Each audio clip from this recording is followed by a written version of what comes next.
Hey everybody, welcome back. It is Sunday. This is going to be a flea market find video, and if you were wondering about the Speedrome videos, well, we ended up not going. Her dad was feeling a bit under the weather. It was a non-points race, and we decided just to not risk going down and tearing the car up and so on and so forth. Kind of just let everybody get their rest. So we're not, saddened by not going to the track. Wish, would have been nice to went down and seen our friends and everything. But hey, we'll still maintain contact through social media and etc. But anyway, like I said at the top, this is a flea market find video. We did go to a couple of flea markets that we frequent over in Anderson. So was nice to see that some of the inventory got moved around a little bit. First two items here I picked up. I felt a pretty decent price. Picked them up for a few dollars each. One is from 1987, one is from 1988. A couple of John Elway cards. This is from 87, this is from 88. I'll flip them over and show you the backs of them. But very cool. Thought they were in really, really nice condition. Centering's off on this one just a little bit, as is this one. But I thought overall the cards were in really, really great shape. Couldn't go wrong for a few dollars each, so those came home with me. Now we'll get to the die cast. First up is a Lake Speed 1994 Premier Edition Racing Champion. Lake drove for Bud Moore during the 1994 season. And honestly, I thought this was a really good pairing. I wish Lake could have stayed in that car. I don't know what I can't remember if he mentioned it on Scene Vault podcast or not. But, 1994, they had 2 top 5 finishes and several top 10s. Because I know they were 5th at Darlington in the spring and 3rd in the final race in Atlanta. Or maybe they had another top 5 at Bristol. I don't know. They had a lot of good runs throughout 1994. I think if they would have stayed together for 1995, they might have been able to win a race or two. I just think it was one of those things where the team and the driver didn't mix very well, or maybe more so the owner and driver. Up next is a Lifetime Series from 1998 of Dale Earnhardt. And this is his Rookie of the Year car. Of course, that was owned by Rod Osterland. 1979 Rookie of the Year. Up next, this one was super cheap, so I just went ahead and picked it up from 1996. Busch Series car of Larry Pearson, Racing Champions. That is the Mac Martin-owned Stanley Tools Chevrolet. Of course, Larry is a 2-time Busch Series champion, 1986 and 87, driving for his dad. Also picked this one up. I remember seeing this one all the times in the stores, and this is, of course, from 1991, but it's a Bobby Allison, and it's got the Miller paint job on it, but obviously they did not brand with the Miller. They just put Buick on the back and Bobby Allison Motorsports Inc. on the hood, but that is the Miller High Life paint job that Bobby ran in 1988, the year that he was injured. Now that picture's from 1987 because it's a Miller. Well, it might be from 88. That is a Miller High Life. I was thinking Miller American. Next, from 1993 Racing Champions, we have Derek Cope driving the Bojangles Ford for Cale Yarborough. Bojangles' famous chicken and biscuits. There you go. In the Daytona 500, they did run car 66, an all-black car with red lettering and yellow trim, and they switched this car to 98, the second race, with a different paint job. This was actually the 3rd paint job of the year for that team that they got in about the 3rd or 4th race. They did change the number to 98 because it represented a 98-cent menu that Bojangles had at the time. Up next from 1995, Racing Champions, Steve Kinser. Seen this one here and there. I think I might only have 1 or 2 of these. Steve started out in 1995 driving for the Kenny Bernstein team, trying to get Rookie of the Year. After 5 races and pretty much a lot of crashes, they parted ways. And every once in a while you might hear somebody reference a driver, like when Dario Franchitti moved up to the Cup Series, they referenced it as a Steve Kinser experiment, and that's what that comes from. From 1993, we have a Terry Labonte. 1993 was the last truly competitive year, or even semi-competitive year, for Billy Hagan's team. 1994, John Andretti came on board. They didn't have any sponsors and had to shut the team down midway through the season.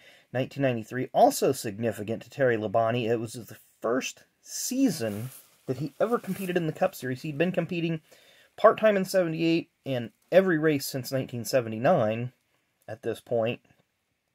He never won a season without a top 5 till 1993. So pretty significant there. Up next from, and I got to look at the year on this one, 2001. I didn't realize it had been that long ago. And this is kind of a promo or whatever. Rich Bickle driving the Kingsford car, the Tad Kajector car. Of course, this team is now JTG Doherty, but at the time it was ST Motorsports that Tad Kajector owned. Got a couple more. Another promo car, and this was from the, I'm going to say Busch Series at the time, because it's 2007, but it is, and I've never seen this one before, but it's Robert Richardson III, or maybe Robert Richardson Jr., I can't remember what he went by, but this car, as far as I can tell what research I did, ran the fall Busch race at Dover in 2007, or maybe it was nationwide at that time. Whatever the case may be, Robert Richardson. Couple more cars. We have a Road Champs from 1992 of Morgan Shepherd, runner-up in the Daytona 500 in 1992. 4 career wins for Morgan, 3 of them coming in the oval at Atlanta Motor Speedway. His first win coming way back in 1981 at Martinsville. And our final die-cast car of the day, also from 1992, another Racing Champions, of course. Well, we've probably had this one on here before, but I pick it up when I see it in good condition. Bobby Dotter. It's a very, very, very bright pink car. The camera's really not doing it justice. It does say Team R on there. And of course, if there's no coincidence, I think that SS Greenlight Racing has an 08 car in the Xfinity Series. The reason this car is so pink is for a while it was sponsored by those fabric softener sheets, Cling Free. That sponsorship went away, and they just left the car pink because it was highly visible on the track, and I'm sure probably even less expensive to not repaint it. So anyway, going to do a little jump cut here, and we'll get into the second part, so we'll have a little bit of room here on the table. And voila, with the magic of a pause button, the diecast have disappeared. So the second part of this will focus on some programs that I picked up at one of the flea markets. And I'm telling you what, I am running out of room for programs, magazines, etc. I've got to do a complete overhaul at some point of this room, but I don't know where I'm going to put this stuff while I'm doing the overhauling. So we're going to start off, and I just kind of put these in order of what I thought was not necessarily importance, but definitely a coolness factor in a way. Start off with 1989 Daytona 500 program. Of course, a lot of these are going to be missing the patch. I'm guessing the people took the patches off or whatever. And I'm going to scoot the camera back just a little bit, and I'm going to zoom out just a little bit more. Give you guys a little bit of a shot of these older programs. There's the, what's that? That's the Daytona 500 in 1988 starting grid. Of course, every year it's going to talk about the race, or the year before, the 88 IROC race at Daytona. I've got some entry lists, probable entry lists, all sorts of cool stuff. So talking about 4 aging superstars, and ironically, none of these guys would be racing at the end of the season. Bobby and Buddy, due to injury, Benny and Cale would retire at the final race in Atlanta. So I thought that was a super cool pickup as far as programs go. Now I got to find a place to put these while I'm doing the rest of them. Up next, 1990 Daytona 500 program with Darrell Waltrip on the front again. Most of the time they recap the previous year's race with the cover, with whoever's on the cover. Of course, 1990, Dale Earnhardt dominated the Daytona 500. Derek Cope won, leading only 5 laps. I believe Dale led 154. There's Davey Allison with a beard. That's kind of different looking. You don't see that very often. Mark Martin ad. Jimmy Means Alka-Seltzer ad. So lots of, I don't want to call it vintage, because to me 1990 is not vintage, but a lot of retro stuff, a lot of nice, interesting pictures, articles, and so forth. Up next, 1993 Daytona 500. Again, the patch missing. Doesn't matter to me if it has a patch or not, because I like having the actual program in hand, because there's a lot of stories, a lot of articles, pictures. The ads are actually kind of cool. You got results. Then you have like the official, here's some ARCA drivers, Bobby Massey, Loy Allen Jr. Look at Loy Allen Jr. They're looking a little bit mad. Bob Dotter, father of Bobby Dotter. Glenn Brewer, who is the brother of Tim Brewer. Rick Shepard. So all sorts of drivers here. I can't get the top row without moving the camera. Here's some Cup drivers at the time. You've heard us talk about all these guys at some point or another on the channel. So we've got a few more to go through here, and we will call it a day. We won't bore you any further.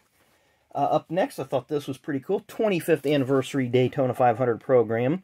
So 1983 is going to recap the 1982 race.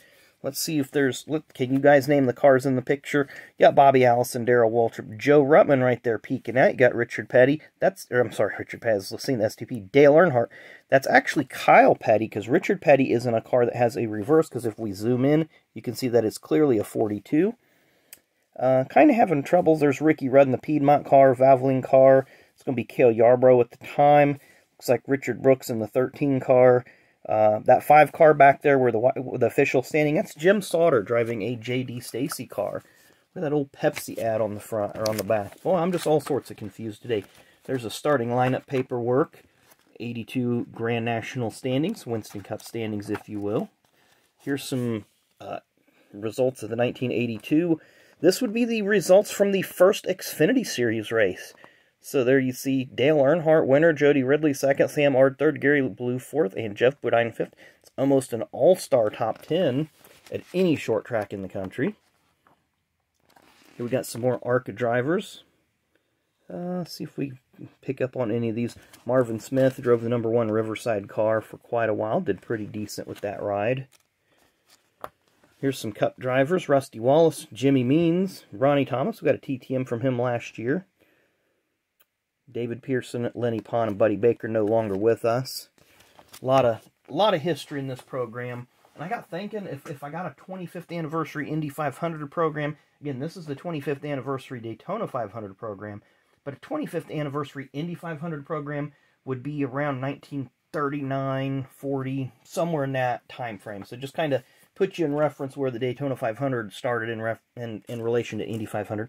Got a 1988 Daytona 500 program, and I think it's ironic that Richard's on the cover of this one for the wreck that he had during this race. And then there's the picture of Richard in his first race, and then 30 years later. So very cool. And of course, this is going to chronicle the 1987 races at Daytona. Kind of give you a preview of some of the stuff in 1988. 88 Twin 125s. Ken Schrader, Benny Parsons won those races.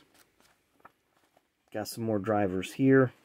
Don't know how they figured the order to put the drivers in. But it's always cool seeing all these old ads, old drivers, old stories, etc., etc. Up next is 1991 Daytona 500. The only one that I got today that had a patch on it. And what a patch to get, guys. But look at this. It's got all sorts of different cars that Richard drove throughout his Daytona career.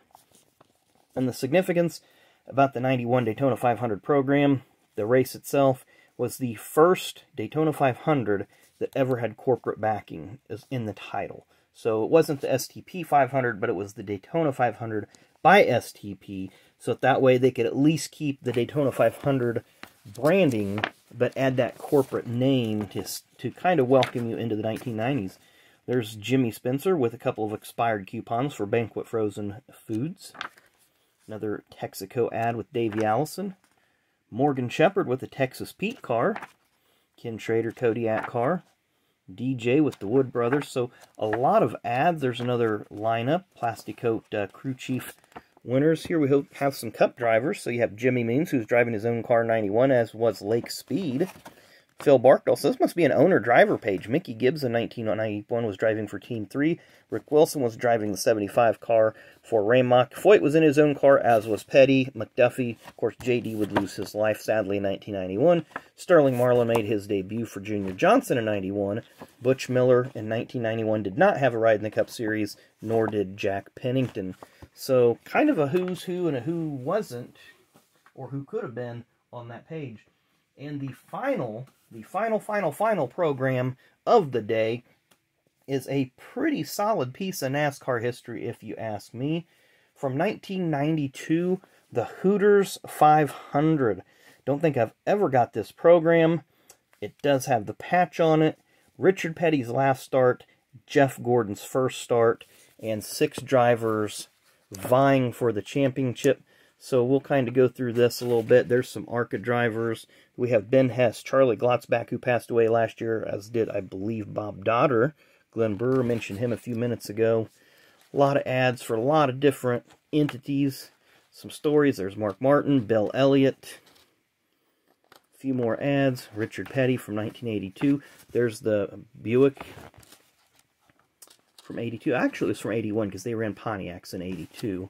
So it kind of chronicles Richard's career, obviously up till as close as they could with the printing. There's Alan Kulwicki, who ultimately did win the title in 1992. Here's some Cup drivers. Pretty strong lineup there, if you ask me. So I'm stoked to have this one. Can't wait to thumb through it, look through it, kind of reminisce a little bit about the days gone by in NASCAR. So I'm going to get these stacked where I don't want them to fall. So anyway, hope you all enjoyed today's video. Like I say, we were going to go to the Speedrome, but we changed our mind. So had a nice relaxing time going to some flea markets, picked up some cool die-casts, picked up some super cool programs, couple nice football cards. I did pick up a large box. It's like a 600 count box of NASCAR cards. I haven't gone through them yet, but we'll look through those later this week, and I still have another piece from a previous flea market run that I haven't showed you. I'm going to probably just do a little small separate, not a shorts, but I'll just, you know, do maybe a 90-second or 2-minute video on it in the very near future, because it's such a super cool piece. So anyway, thanks again for watching. Keep hitting that, hit that like button on your way out, hit that sub button on your way out. Really, really do appreciate it. Thanks again. See a lot more folks commenting in the comment section. Really do appreciate that. So if you got questions, comments, whatever, drop them down below, and I'll get back with you as soon as I can. As always, thanks for watching. Enjoy the rest of your Sunday. Enjoy the Roval race today. Should be a good one. And we will see you tomorrow.